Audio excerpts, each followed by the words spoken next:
Sud FM. Il est 18h.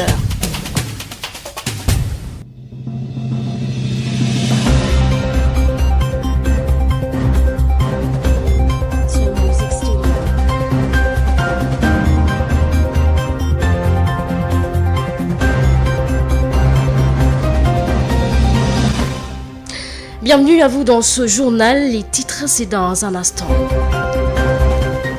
Accident mortel à Thiès, un garçon de 3 ans perd la vie à hauteur du quartier de Cœur, Mamélage Degen. Un camion l'a mortellement fauché. Les règles de conduite foulées aux pieds sont la cause de la recrudescence des accidents dans cette localité. La journée mondiale du tourisme célébrée ce 27 septembre, une occasion saisie par le chef régional du tourisme de Fatick de lister les maux qui prévaut dans la région. Une centaine d'établissements, une capacité d'hébergement très faible sur la centaine d'établissements. 60% de réceptifs disposent de moins de 10 lits. L'actualité internationale nous amènera au Mali où un premier ministre civil a été nommé ce dimanche par un décret signé par Banda, où il s'agit de l'ancien ministre des Affaires étrangères, Mokhtar Ouane. L'homme est âgé de 64 ans. Vous aurez plus de détails sur ce personnage avec notre correspondant au Mali, Sori Ibrahima Maïga. L'actualité internationale nous amènera également en Côte d'Ivoire. Il n'y aura pas d'élection en Côte d'Ivoire tant qu'il n'y aura pas d'élection démocratique et transparente, martèle le président recalé à la présidentielle du 31 octobre 2020. Guillaume Soro pose des conditions, notamment la dissolution du Conseil constitutionnel et celle de la commission électorale indépendante. Vous l'entendrez dans ce journal. Il était l'invité de Bayo Marguet dans l'émission Objection de ce matin. Voilà pour les titres de ce journal mis en onde par Alassane Ouane. Sud-Soir. Aïssatou Gueye-Ba. Sécurité routière à Thiès, un camion a mortellement fauché un garçon de 3 ans à hauteur du quartier de Cœur, Mamélage Degen. La recrudescence des accidents de la circulation presque banalisée par les conducteurs de vélo-taxi Jakarta et certains chauffeurs qui foulent aux pieds les règles de conduite. À cela s'ajoute l'indifférence des autorités policières. Babacar Ndao. Un camion hydrocureur qui roulait à vive allure en pleine agglomération a mortellement fauché un gamin de 3 ans et demi au quartier Kermamélage. L'accident intervenu près de l'intersection du premier pont et la route nationale numéro 2 a plongé la famille Diakhaté, mais tout un quartier dans l'émoi et la consternation. Un axe accidentogène non surveillé où moto Jakarta et chauffeurs irresponsables rivalisent au quotidien d'actes d'indiscipline. À côté, au rond-point Ngent, l'installation d'un garage clandestin au vu et au su des autorités municipales et policières, toujours décriées par les riverains, a fini d'accentuer l'insécurité et les accidents. L'insécurité routière à Thiès, un phénomène presque banalisé, surtout du côté des vélotaxis Jakarta qui conduisent sans maîtriser les règles de la circulation, encore moins le respect du port du masque. Un défi pour le nouveau commissaire central, le commissaire Aïssatou Ndiaye, qui quitte Guédiawaye pour la cité du rail. Babacar Ndao, Thiès, Sud FM. Babacar Ndao, parlons de tout à fait autre chose, notamment de la situation épidémiologique au sein du pays. De nouveaux décès recensés, 40 nouvelles contaminations, dont 29 cas issus de la transmission communautaire, un cas importé à l'aéroport international Blaise Diagne. 13 cas graves sont pris en charge dans les services de réanimation. Le point avec le docteur Elhadj Mamadou Ndiaye, directeur de la prévention au ministère de la Santé et de l'Action sociale. Sur 1295 tests réalisés, 40 sont revenus positifs, soit un taux de positivité de 3,09%. Les cas positifs sont répartis comme suit. 10 cas contacts suivis par nos services, 1 cas importé enregistré au niveau de l'aéroport international Blaise Diagne de Diass et 29 cas issus de la transmission communautaire répartis entre Thiès 4, Tivaouane 4, Mamel 2, Yoff 2, Castor 1, Dakar Plateau 1, Diamniadio 1, Diourbel 1, Grand Yoff 1, Guédiawaye 1, Kédougou 1, Liberté 6 1, Mbao 1, Médina 1, Ouest Foire 1, Richard Toll 1, Saraya 1, Scat Urbam 1, Tamba 1, Touba 1 et zone de captage 1. 85 patients hospitalisés ont été contrôlés négatifs et déclarés guéris. 13 cas graves sont pris en charge dans les services de réanimation. 2 décès ont été enregistrés ce samedi 26 septembre 2020. L'état de santé des autres patients hospitalisés est jugé stable. À ce jour, 14 909 cas ont été déclarés positifs, dont 12 113 guéris, 308 décédés et donc 2487 patients sous traitement. Le ministère de la Santé et de l'Action sociale présente ses condoléances aux familles éplorées et souhaite un prompt rétablissement aux patients encore dans nos services. Le ministère de la Santé et de l'Action sociale exhorte les populations au respect strict des mesures de prévention individuelle et collective et vous fait les recommandations du jour, notamment prenez soin de vous, de vos proches et de la communauté et respectez les 3 conseils de ce matin.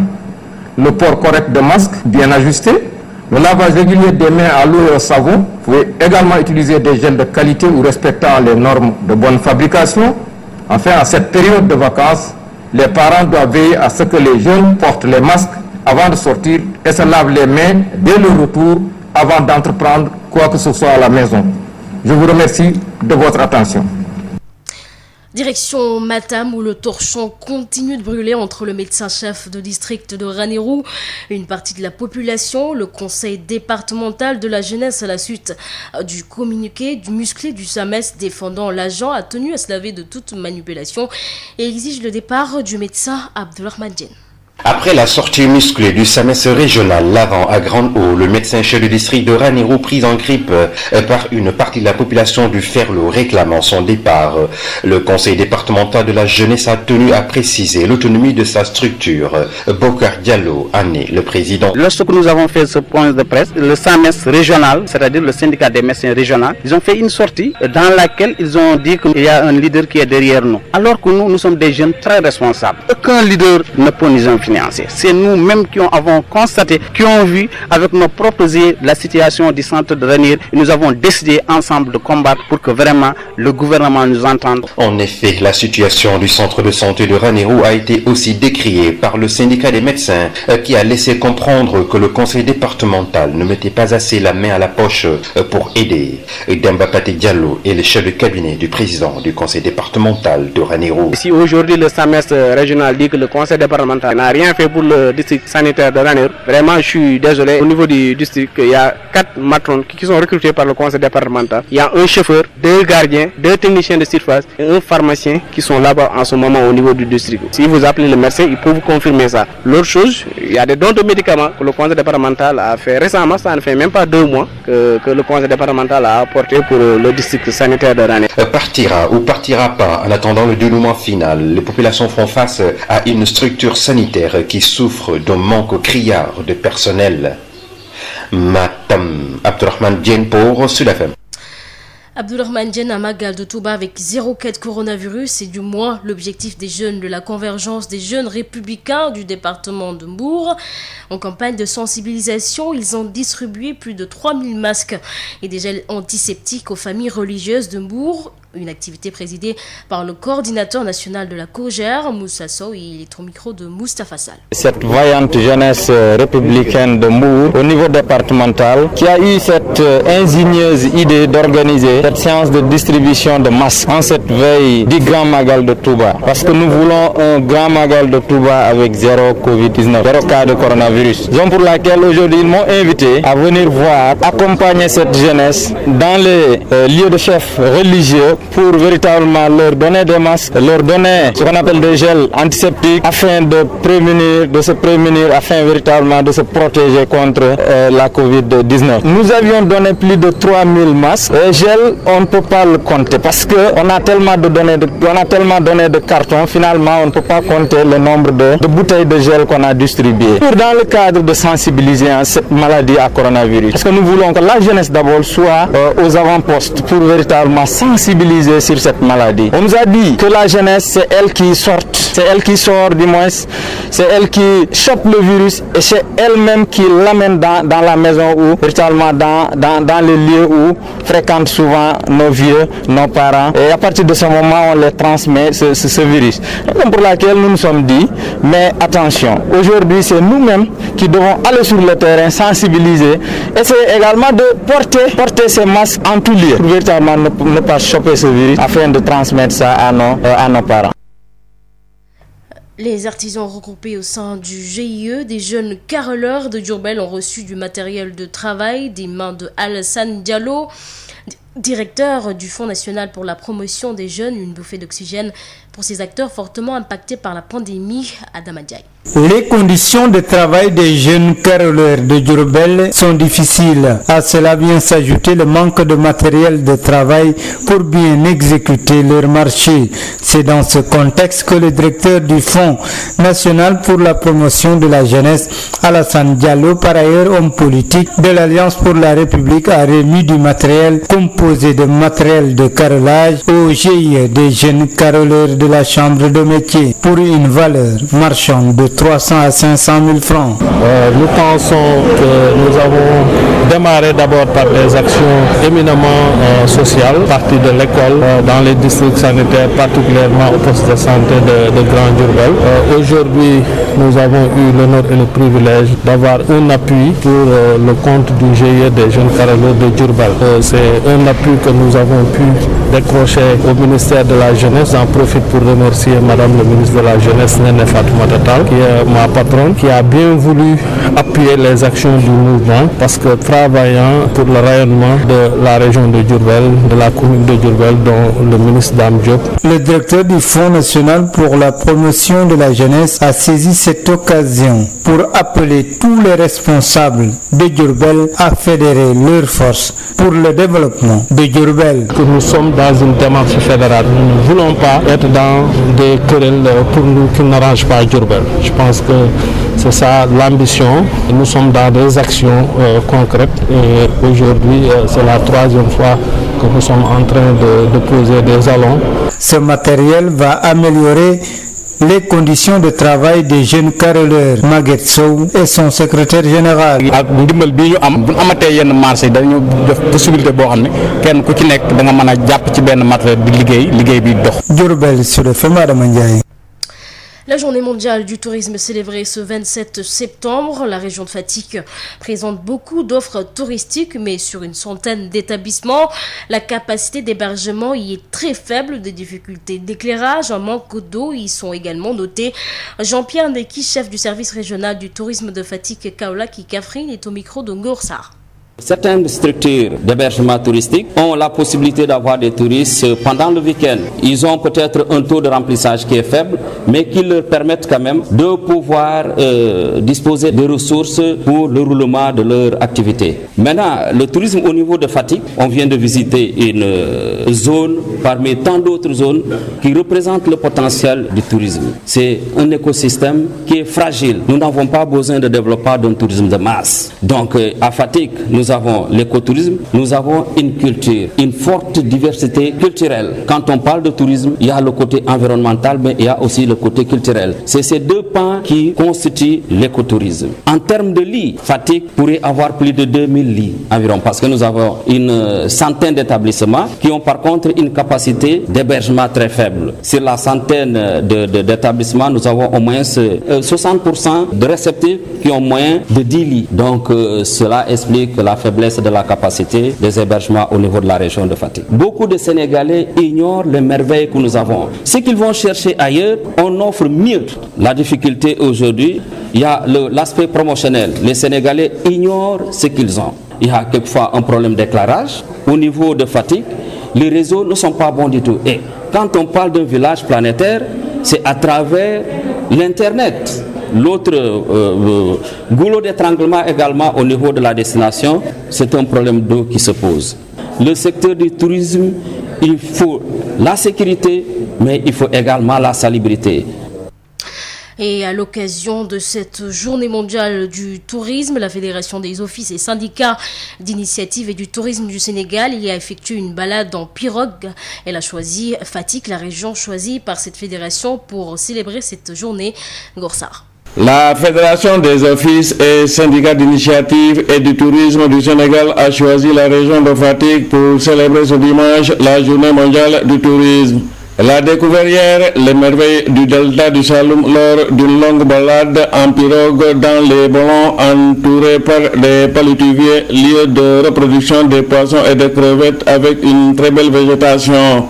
Les populations pratiquent l'apiculture et l'ostréiculture pour lutter contre la coupe illicite de la mangrove, très prisée pour le fumage des poissons. La délégation a visité aussi le village insulaire de Diamniadio qui déroule un projet écotouristique. Farba Diouf, guide touristique au niveau de Foundiougne. Actuellement, on est dans le ballon de Bolognas. Ça veut dire en série le petit ballon. C'est des petits estuaires formés en labyrinthe que vous voyez comme ça et qui est entouré des deux côtés par les palétuviers. Les palétuviers représentent la végétation de la mangrove.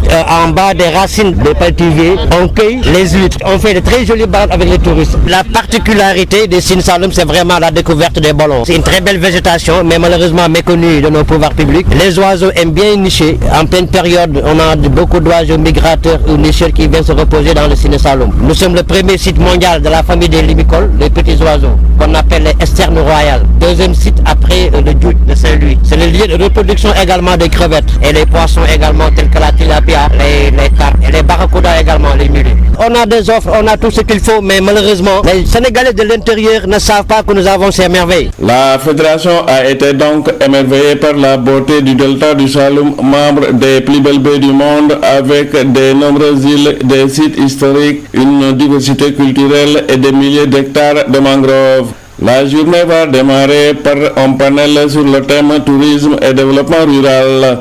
Ngor Sarr, Fatick, Sud FM.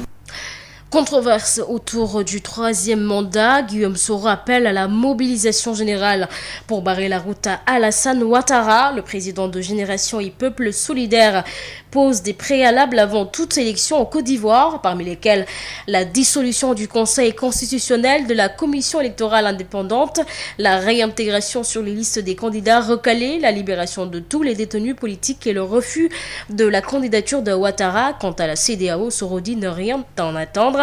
Guillaume Soro l'a dit au micro de Bayo Marguerite.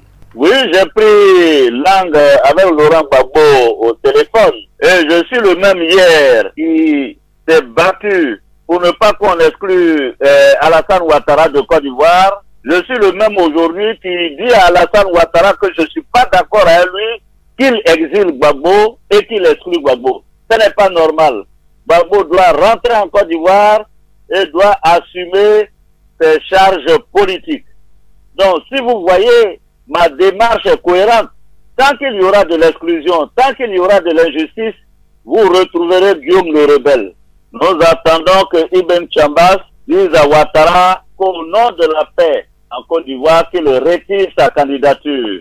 De toute façon, il y a une vie après la présidence. Mais nous n'accepterons pas qu'il viole la Constitution pour faire un troisième mandat. En ce qui concerne la CEDEAO, je vais être honnête avec vous. On n'attend pas grand-chose de la CEDEAO. Ah oui, pourquoi? Parce que la CEDEAO est plombée. Par quoi? Monsieur Ouattara affirme à Abidjan qu'il est l'ami de tous les chefs d'État de la CEDEAO et qu'ils ont un syndicat de chefs d'État solidaires entre eux.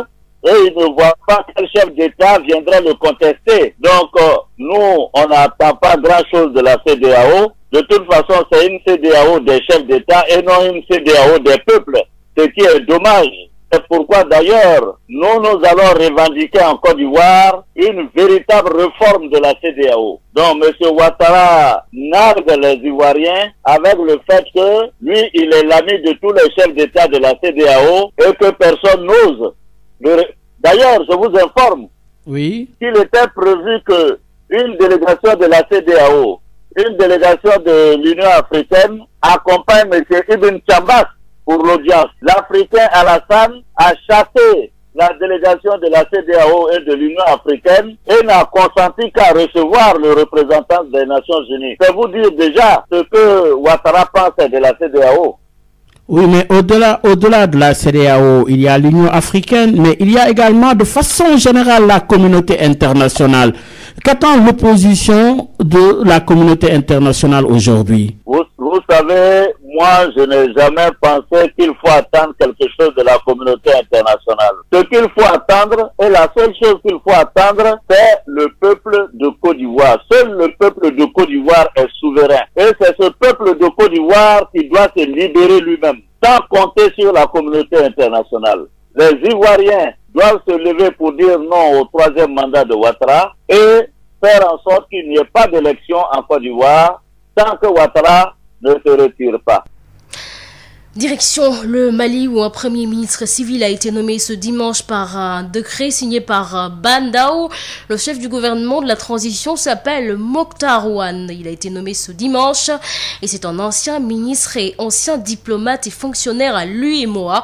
Son portrait est réalisé par Sori Ibrahima Maïga. Ça y est, les principaux organes de la transition sont enfin mis en place. Après la nomination du président et du vice-président de la transition, c'est au tour du poste de premier ministre d'avoir un occupant. Mokhtar Ouane est le premier ministre de la transition. Le président Bandao a placé sa confiance en lui cet après-midi à travers un décret présidentiel lu par Sékou Traoré, secrétaire général adjoint de la présidence, sur les antennes de la télévision nationale. L'homme choisi est un ancien ministre des Affaires étrangères de 2004 à 2009 dans les gouvernements dirigés par les anciens premiers ministres Mamadou Youssouf Maïga et Modibo Sidibé sous le pouvoir d'Amadou Toumani Touré. Âgé de 64 ans, cet ancien ambassadeur auprès de l'Organisation des Nations Unies, nommé premier ministre de la transition, devrait rendre la liste de son gouvernement dans la semaine. Il était jusqu'à ce jour délégué général à la paix et à la sécurité à la Commission de l'Union économique monétaire ouest-africaine UEMOA. Il parle français, anglais, peul et bambara.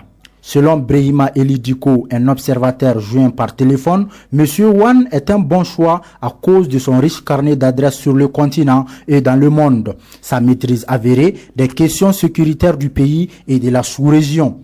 Pour d'autres, c'est un bon profil pour ce poste, car c'est un bon diplomate, c'est un homme discret, brillant et expérimenté qui pourra convaincre les partenaires à venir à la rescousse du pays.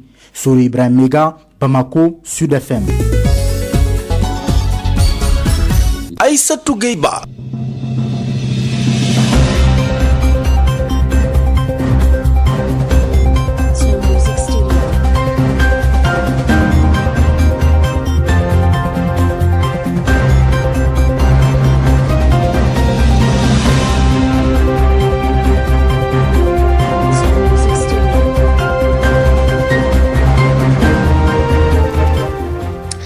Un accident de 3 ans un garçon de 3 ans perd la vie à hauteur du quartier de Cœur, Mamelage Djegen. Un camion l'a mortellement fauché. Les règles de conduite foulées aux pieds sont la cause de la recrudescence des accidents dans cette localité, notamment à Thiès. La journée mondiale du tourisme célébrée ce 27 septembre, une occasion saisie par le chef régional du tourisme de Fatick de lister les maux qui prévaut dans la région.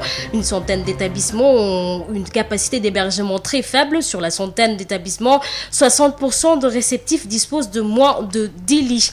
Au Mali, un premier ministre civil a été nommé ce dimanche par un décret signé par Bandao. Ce nouveau premier ministre, il s'agit de l'ancien ministre des Affaires étrangères Mokhtar Ouane. L'homme est âgé de 64 ans. L'actualité internationale nous a également amené en Côte d'Ivoire, où il n'y aura pas d'élection en Côte d'Ivoire tant qu'il n'y aura pas d'élection démocratique et transparente, martèle le président recalé à la présidentielle du 31 octobre 2020. Guillaume Soro pose des conditions, notamment la dissolution du Conseil constitutionnel et celle de la commission électorale indépendante. Vous l'avez écouté dans ce journal, il était l'invité de Bayou Marguerite dans l'émission Objection de ce matin. Voilà, c'est la fin de cette édition. Merci de l'avoir suivi. Merci également à Alsan Ouad qui assure la mise en onde de ce journal. Dans un instant, la rediffusion de l'émission Rétrosport avec Elhaj Malik Diaye et Abdoulaye Thiam. Mais à 19h, retrouvez l'émission UNFPA avec le ministre de la Famille basé sur le genre. Excellente soirée à vous.